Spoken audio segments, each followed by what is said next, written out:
Okay, so we're going to do a fruit review today on the quincy fruit. Now, this, I don't know that much about the fruit, but I've seen them in the store, which I really never see quincy fruits in the store. In fact, this is like the first time I've ever seen them available in the store. Now, I have seen these available at farmers markets, but I've never actually seen them available at the food store. So, about a week or so ago, I bought these, and I was going to do a review a couple of weeks ago on them. I just haven't had time, the holidays and everything else. But I'm glad I bought them when I did, because they're not available at the food store anymore. So I picked these up.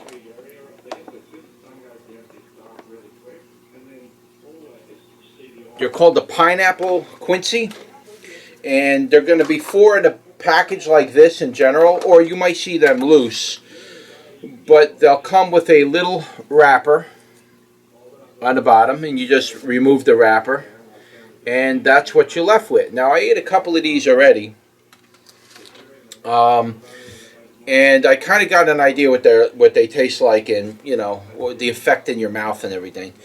So let's cut it open and take a look. I should actually show it to you in a much better. I'll show you the other one whole.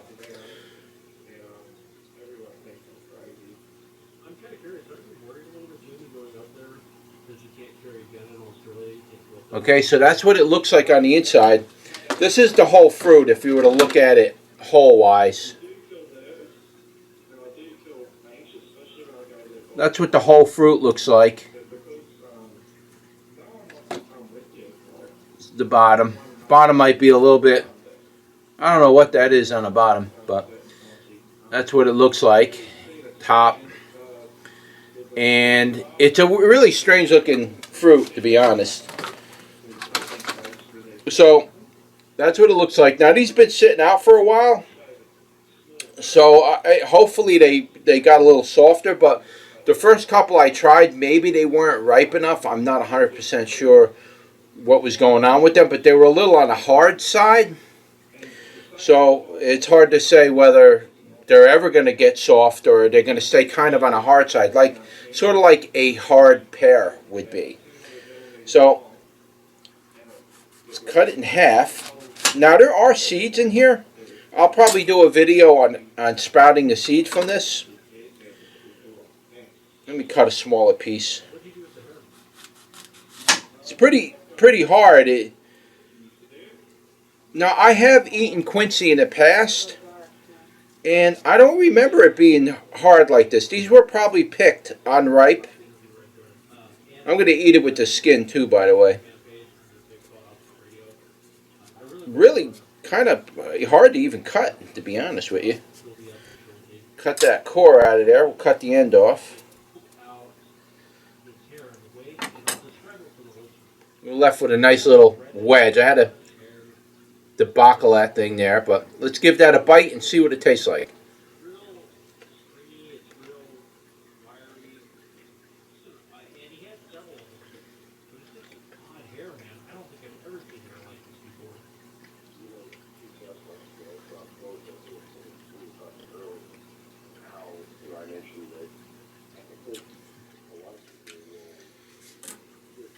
Mmm.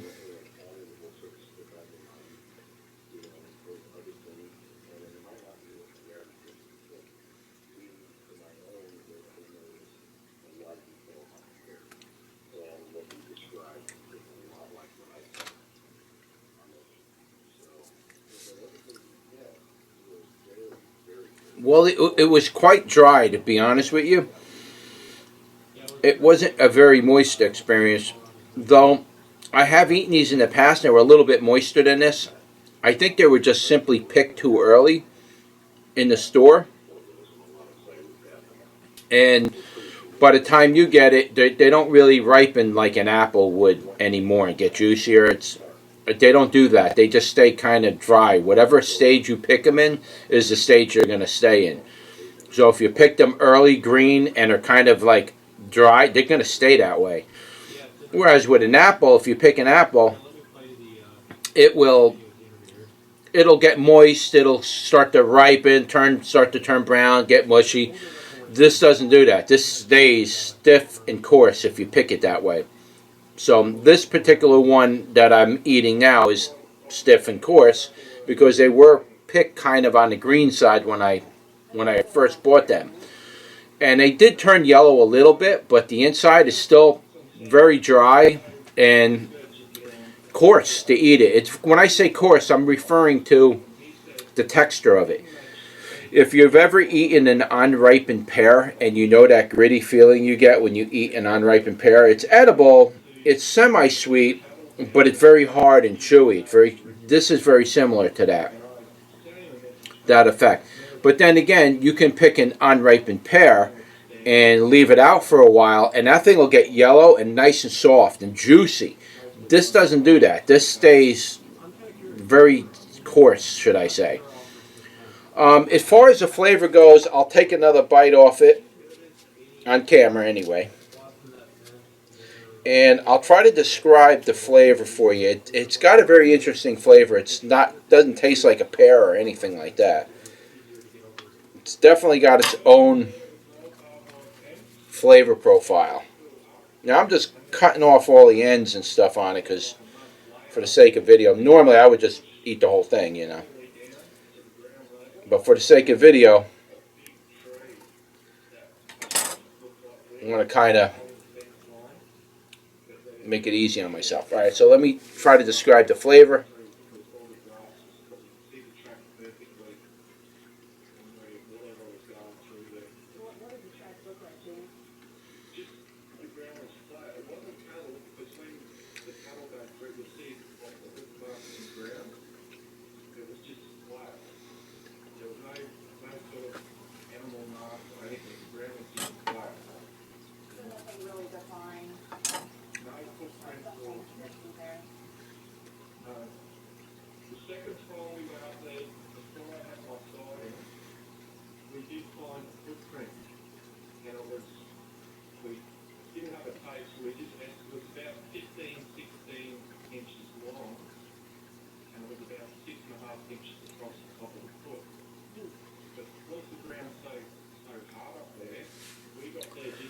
So as far as the flavor part of it goes, it's got a very exotic flavor. It's very interesting in flavor. It kind of has a little bit of pear and not necessarily apple undertones, but it's got a little bit of a pear undertone. And it has its own flavor, so to speak. What does that flavor taste like? It almost tastes like a bubble gum or a Jolly Rancher, to be honest with you. If you're ever eating like watermelon Jolly Ranchers or something like that, kind of has a little bit of a flavor like that. Very slightly, but it comes and goes really quickly. It doesn't like overwhelm your palate. It's very light in flavor, so it's really hard to pick up those flavor undertones or overtones, whatever you want to call it. So it does have those flavor. It does have that flavor in it, and it also has like some other flavor sensations that come along with it. When I say that, you're kind of getting them all at the same time. You're getting that Jolly Rancher flavor. You're getting that pear flavor, and then you're getting like one or two other flavors. I can't quite pick out what they are, but very lightly, very little, and they kind of like present themselves at different points as you're chewing it. So it's like part of it's hitting the back of your tongue, some of it's hitting the front, and you're getting this weird sensation from it. This weird, not sensation, but like this weird flavor profile. It's very dynamic. It kind of switches around that flavor as you're eating it, and it's just attacking your tongue differently. It's a very interesting fruit, but the flavor of it itself is a very nice flavor. I would definitely recommend trying these. Now, I don't recommend leaving them out for 2 weeks on your counter and trying to let them ripen, because that's what I did with these. The first couple that I ate were really coarse and not really much flavor in them. You could taste it, but not very much. So I let them sit out as long as I can before they actually start rotting, to see if I can soften them up a little bit and make them a little more juicy in flavor. So I do a video, I can give you the true value of what it is.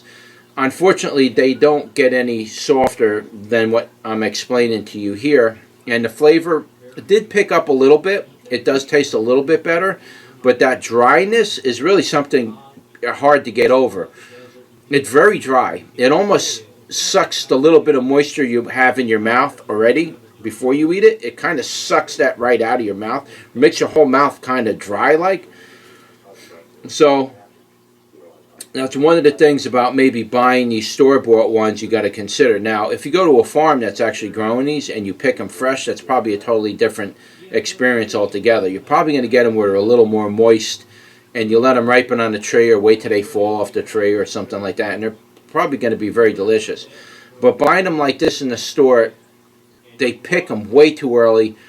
They don't ripen really any more than after they're picked, and then because of that reason, I'm not really giving this review a true, a true value to it. But at the same time, it does have a nice flavor to it. So I can give you that flavor effect. As far as the texture goes, I mean, what are you going to expect that you're getting from a store? It's, you got to expect something like this. But that texture is really very dry when you get them from the store. If you, like I say, picking them from a farm, they're probably fresh, moist, and juicy. But from the store in a package like this, they're going to be very dry. Is there a way that you can moisten them up? I don't know. I know that ripening didn't bring them to any moisture conditions. And believe me, I let these sit around for a few weeks, maybe even a little longer than 2 weeks. It just so that I can see them ripen and develop flavor. But they do got a long shelf life. I mean, these been sitting out here like this for, 2 weeks, 2+ weeks, maybe even 2.5 weeks, something like that. It was out a while. I've had them for a while. And you could see that it kept its consistency. They're not rotting. One did start to get a little rot on it, but all the other ones like this, they're stiff, they're coarse, they last a long time. The shelf lives on these, at least this particular variety, was just like, forever. Now, you can see it's starting to oxidize in the middle, starting to get brown like an apple would. But outside of that, they don't soften up any more than that. So keep that in mind when you're buying them from the store. They might not soften for you, and you're just going to have to get used to eating them with that dry, chalky effect. Let me eat this last piece. The only thing I could say is that, as far as the flavor goes, it's got a very interesting candy-like type flavor. Very exotic type of candy flavor. Almost like a combination between like a bubble yum type of bubble gum, like a pink bubble gum flavor, kind of crossed with a little bit of a Jolly Rancher flavor. That watermelon Jolly Rancher. That's the only thing I could think of in my mind that might help put something to that flavor. It has that kind of a flavor, but not strong. It's very light. Kind of comes and goes. But your palate wants to really get that flavor out of it when you're chewing it, because it doesn't last long. It's not like you can eat a piece of candy. You eat a piece of candy, it stays in your mouth, and you can. But this is like you chew it, and it's like you get the essence of it for a few seconds, and it's like gone. You could taste it. It's a very nice tasting fruit. I really enjoy eating this fruit. I just wish the texture of it was a little bit more moist and a little bit softer. But the dryness really, as far as these go, kind of takes away from the whole experience of it. So I don't know what else to say about the Quincy fruit. I mean, I'll look online for whatever I can find in Wikipedia for the details on what Quincy fruit is. This particular one is called the pineapple Quincy fruit. Pineapple Quincy. I'll see what I can find about it. I'll put it in the description. Maybe I'll leave some links in the Amazon so you can buy the trees or the seeds for it.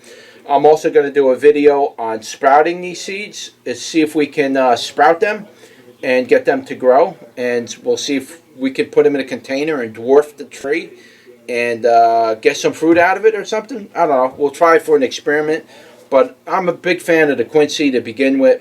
I did try growing my own trees from bare root. Didn't have much success. And I can't even tell you if the fruit trees that I planted that say they were Quincy are truly Quincy. I don't know at this point. But we will try growing it from seed from this particular fruit, and we'll see what comes up, and we'll see how we do with that. All right, so that was your fruit review for the pineapple Quincy. Don't forget to like, share, and subscribe, and I'll see you on the next one. Take care.